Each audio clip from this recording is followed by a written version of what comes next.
पहला नियम यह है कि यदि कोई प्रकाश की किरण मुख्य अक्ष के समांतर जाती है, कैसे आती है? मुख्य अक्ष के, ये क्या है? ये मुख्य अक्ष है, मुख्य अक्ष के समांतर, तो परावर्तन के पश्चात वो फोकस से होकर जाएगी। तो यही नियम इसमें भी लगेगा। मुख्य अक्ष के समांतर अगर कोई किरण गई है तो वो फोकस, अब इसमें अंदर तो जाएगी नहीं, तो ये फोकस से जाती हुई यूं चली जाएगी। पहला नियम समझ में आया? गोलीय दर्पण में चाहे अवतल हो चाहे उत्तल हो, मुख्य अक्ष के समांतर जाने वाली प्रकाश की किरण दर्पण से परावर्तन के पश्चात मुख्य फोकस से होकर जाती है या जाती हुई प्रतीत होती है। कोई दिक्कत किसी को?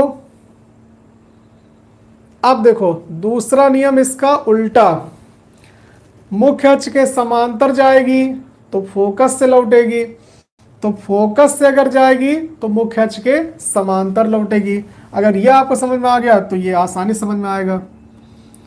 फोकस से अगर जाएगी तो मुख्य अक्ष के समांतर होकर वापस जाएगी।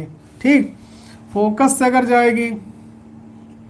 जाएगी क्या? अब इसमें जाती हुई प्रतीत होगी, तो यह मुख्य अक्ष के समांतर वापस लौटेगी।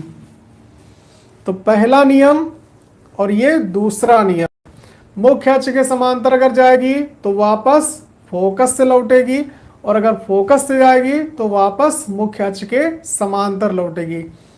तीसरा नियम, वक्रता केंद्र से होकर जाने प्रकाश की किरण वापस उसी मार्ग में लौट जाती है, सी से होकर जाने वाली।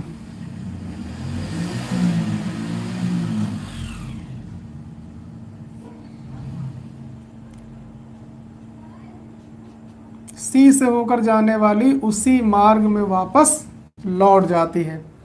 तो ये है गोलीय दर्पण के द्वारा प्रतिबिंब बनने के नियम। कितने नियम हैं?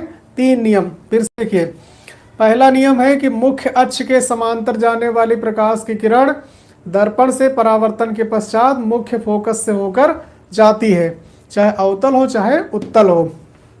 दूसरा नियम, मुख्य फोकस से होकर जाने वाली प्रकाश की किरण दर्पण से परावर्तन के पश्चात मुख्य अक्ष के समांतर होकर जाती है, चाहे अवतल हो चाहे उत्तल हो। तीसरा नियम, वक्रता केंद्र से होकर जाने वाली प्रकाश की किरण दर्पण से परावर्तन के पश्चात उसी मार्ग में वापस लौट जाती, चाहे अवतल हो चाहे उत्तल हो। और इन 3 में से कोई भी 2 नियम का प्रयोग करके हम किसी भी वस्तु का प्रतिबिंब आसानी से बना सकते हैं।